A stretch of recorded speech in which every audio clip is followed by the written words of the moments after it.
برای همین برادرای عزیز امروز اکنون مسئله علمی است. با دو کلمه دیگر میگیم که همین است که در این مراسمی مقصد توی عروسی دمادی نصیحت میکنیم که همون خدایی که ما و شما را خلق کرده، دماد محترم، همون خدا را عبادت کنه. خدی اویلتون شما را نگاه میکنه، اونس میگیره. اویلتون شما را قرآن خواندید، اویلتون شما را نماز خواندید، اویلتون شما را پاکیزه دید، حتما با شما مقلد میشود. اگر شما آدمی به معنی باشه، البته زنها به معنی میشوند. در قرآن اول سطر برای مردان نازل شده و برای زنها، برای که تمام زنها را مردا ایران کمی برورن. مرد این یک مغزی پرای، زن یک خبرگی به مغزی اوای. اگر مغزدارا صبر کنن، تحمل کنن، ایره به راه نشوند، یک چیزی به مغز هیچ مجنون فریب کردن نمیتونن. ایا جای به مغز ما خلق شدنیو، ای خبرگه با مغز نداره، اخلا نایمی رونی پا میشه دیگه گپ. ای جای به مغزی ما مردکا صاحب مغزیم، ما صاحب عقل پراییم. ما کوشش کنیم که زنها را حیف نکنیم، اینا را فریب نکنیم، اینا را به دامهای به معنی نبریم. اما خدا را عبادت کنیم. دویم احترام است، احترام خسر و خوشنامه، احترام پدر و مادر، این واجبات ایمان است. پیغمبر ما عاقبت به خیری را دوست می داشته. خداوند عاقبت کار را به خیر کنه. اگر عاقبت کار به خیر نباشه، هیچی. من ابلیس بینیم این قسال عبادت مدرس ملائکه ها آخران عزازیل می بیا ابلیس می شود. یا آدم بیزیب سر میکنه و خوب تمام میکنه. حضرت عمر بیزیب سر کردن در ابتدا، اما 35 سالگی در ایمان می بیارن. جناب پیغمبر میگن که والذی نفسی بیدیه، قسم به نام آن خدایی که جانم در دست او است، در هر کوچه عمر را میبینیم ابلیس میگریزه. از هیبت حضرت ابلیس میگرفته است. به درجه بزرگ بود که امپراتوری روم و فارس در لرزه بودن. سیاست چون بسیار کلان بود. در دیگر روایت حدیث رسول اکرم صلی الله علیه و سلم میگفتند که در هر مجلسی که عمر باشد دوست میدارم شیشتنه. میگه چی برای میگه گمان نیک خطی میشینه. هر آدم گمان نیک داره، در اوج رحمت الله است. این همینجا همه ما باید گمان نیک خطی شینیم. روبروی ما یا مسلمان شده، روبروی ما یا برادر ما شده. نسبت خدا هم باید ما خیلی گمان نیک داشته باشیم. خدای بخشنده و مهربان. نبی عبادی انی انا الغفور الرحیم. حبیب محمد بنده ها ما خبردار کن که من خدای بخشنده هم، من خدای مهربانم. همین قدر گناه ما، جنایت ما، کارهایی که ما میکنیم با خدای بخشنده داریم. با خدا ما را میبخشه. انامین نیتا قدیم ما دمیجه میشینیم. عاقبت به خیری انامین است. عاقبت کار دیده خرسان شدن در کار. ما یک کار داریم در زبانمون میگن سعود یا سعود، میگن بچه‌م کار به سعود رسون. همین کلمه کار به سعود رسوندن کاری هر کل ابرمرد نیست. خیلی آدمی در کار است که ایمان را به سعود رسونه. خیلی انسانی در کار است که مسلمانی را به سعود رسونه. خیلی آدمی در کار است که زندگی را به سعود رسونه. زندگی پستی داره، بلندی داره. خیلی کارها هست که هر یک اینا را ما برده به سعود رسونیم. برای همین ما در اینجا خاندان این برادر اسلامی اومدیم.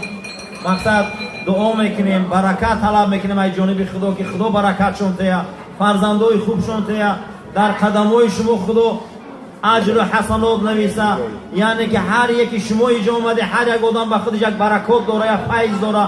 خداوند با برکت قدمای شما در این خاندان فیض و برکت تیه. مشکلات ها زیاد است. خداوند در بین شما یک انسانی هست که اون ممکن درجه مظلومیت در رسیدگی، این دعاها در آمین میگه، آمین و نزد خدا در قدر داره. مشکلات ها منا خدا آسان کنه، ایمان ها منا قوی کنه، ما را آدمای ارزنده کنه. دوامی صحبت داملو را ما هم دو کلمه صحبت میکنیم که درباره مذهب گفتن. همین را نقض دانیم برادرای اسلامی که مذهب این مکان ذهاب است، راه و روش. در زمان رسول الله مذهب بود بعد مردنشون.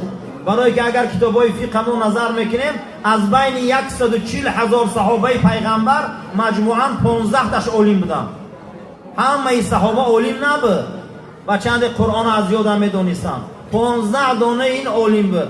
ابوبکر و عمر و عثمان و علی، ابن مسعود و ابن عباس، جابر ابن عبدالله، ابو موسی اشعری، حضرت معاذ ابن جبل و عایشه صدیقه. مسئله های اویلاداری چی درباره مقصد از پیغمبر خدا مسئله اویلاداری این همش ای اویشه مادر مو روایت شده. همین مجموعاً در بین 140,000 صحابه رسول اکرم 15 دانهشان اولین بودند. یعنی که در جایی که اولین باشد گپ دیگر خیلی می شود. برای همین در کتاب‌های ترکه اگر ما می‌بینیم که آدم می‌موره درباره میراث و تقسیمات می‌شود یا در مسئله خواندن نماز و بلند گفتن آمین، همین در عهد رسول اکرم صلی الله علیه و سلم بعد مردنشان همه همینا مذهب‌ها تیار شدگی بود. من در مذهب حضرت عبدالله ابن عمر گفتن آمین بلند سنت رسول اکرم است. در مذهب حضرت عبدالله ابن مسعود گفتن آمین پس سنت رسول اکرم است. جناب پیغمبر صلی الله علیه و سلم گفتند که لن یجمع امتی علی الضلاله، امتی من به گمراهی جمع نمیشود. این همین جازی ما جمع شدن ما گمراهی نیست. همه ما مسلمانیم، خشرو ششتیم، اهل نمازیم، اهل ایمانیم، اهل مذهبیم. در همون زمان هم صحابای پیغمبر خدا جمع شدنشون در ضلالت نبود. اینکه گمان نکنیم که یک طایفه امین بلند میگن و یا گمراه هم، ما پس میگیم ما گمراهیم. ما هم دلیل داریم برای پس گفتن اونم و یا هم. عبدالله ابن عمر مذهبشون گفته سمعت رسول الله صلی الله علیه و سلم، ما پیغمبر خدا را شنیدیم که ولذالین گفت آمین گفتن مسجد جنبید. اما ابن مسعود گفته اقفای پیغمبر نماز خواندم، ابوبکر و عمر و عثمان علی اقفای 4 خلیفه نماز خواندیم. ولذالین میگفت سرن آمین میگفت خمون میفهمیدید. اینا میگن تناقض جنجال حدیث ها. حدیث هایی که شافعی به این گرفته حنفی ها به نمید. ما فقط مقلدیم. مقلد چرا میگن؟ مقلد اصلا اگر دیدگی باشه چند شتر را میبندن، از این به این بند میکنن، از این به این بند، همون بند را در گردن شتر میپرتن، نامش قلاده. همون بند را میگیرن در گردن شتر میپرتن، نامش چی بوده؟ قلاده. اینا در پشتش میبندن. ما مقلدیم، در گردن اون بند پرتوتن قبی ابو حنیفه میریم. ما ملکه ودا نمیرسیم. ما ملکه ودا نمیرسیم. برای مجتهد در مذهب بودن 16 علامت در کار است. کل قرآن را دانستن، کل حدیث های پیغمبر خدا را دانستن، احوال فقها را دانستن، تاریخ صحابه را دانستن. از همه میله گفت فصاحت زبان عربی همین است که در زبان عربی یک کلمه با نام عین، عین نام حرف، عین پله ترازو، عین چشمه، عین نام ستاره، عین نام موضع، عین نام ماهی، یک لغت به 16 معنی میبیاد. این را مجتهد جدا کردن نتونه، تفسیر کردن نتونه، معنا بیرون بشود. برای همین ما ملکه ودا نمیرسیم. ما را میگن مقلد، ای قفای صاحبای مذهب میریم. یگان تا اینا اختلاف ندارن. هر یک حنفی شافعی ای، هر یک شافعی حنفی ای، هر یک مالکی حنبلی ای، هر یک حنبلی مالکی. اینا یگان اختلافات ندارن. اختلافات اینا جزئی ای. در عقیده یگان اختلافات ندارن. خدا شناسیشان، ملائکه شناسیشان، آخرت شناسیشان، قیامت شناسیشان همش یک ای. بعضی حالت‌ها در دستبندی، بعضی حالت‌ها میکنه، اینا اختلافات جزئی ای. برای همین حضرت امام شافعی گفته که است که اعید ذکر نعمان لنا ان ذکره، همیشه تاریخ امام ابو حنیفه را گوه، همیشه تاریخ امام ابو حنیفه را گوه. هو مسکن، او رنگ دوخی خوشبو است. میما کررته، هر بار تاریخ نعمان را تکرار کرده شما را دینداریتون، مذهب داریتون خوشبو میشود. در کجای باشه گپ زنی این شخصیت کی است؟ چند صحابه را دیده، در کجا کلام شده. حضرت به یک استاد به ابن مسعود میرسند، 5 تا صحابه رسول اکرم دیدیم. امام مالک صحابه ندیدیم، امام شافعی صحابه ندیدیم، امام احمد ابن حنبل صحابه ندیدیم، حضرت امام ابو حنیفه صحابه دیده. همین صحابه دیدنشان درجهش از 3 امام بالا است.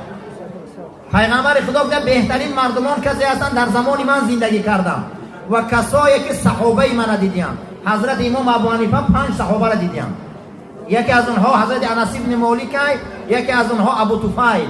صحابه پیامبر را دیدیم. 3 امام دیگر صحابه ندیدیم. همین صحابه ندیدنشون یک درجهشون پایین است که تابعین نیستن، تبع تابعین. برای همین حضرت امام ابو حنیفه را صاحب مذهبشون همین است که برادرای اسلامی این مذهب مذهبی اجتهاد و رأی میگن. اگه مسئله علمی ما اینا بیان نمیکنیم برای مردم عوام، همین قدر میگم که در مذهب بودن واجبه. مذهب در زمان صحابه بود. کسی در یک منطقه بیایه که زیاده از 50% حنفیه یا این مالکیه دعوا میکنه که مالکی بودن در همینجا زندگی میکنم و بلند میکنم و مالکی بودن در همینجا بالا میکنم، مولانا عبدالحی در رساله‌اش آورده که این کار منافقای حق نداره. در جایی که اغلبیت حنفیه این دعوا میکنه مذهب دیگه پیش میبره، برای که نفاق پیدا میشوه، جنگ پیدا میشوه. برای همین مذهب معنیش همینه که اینا در بین آب و آتش علو این دین آورده ما رسوندن.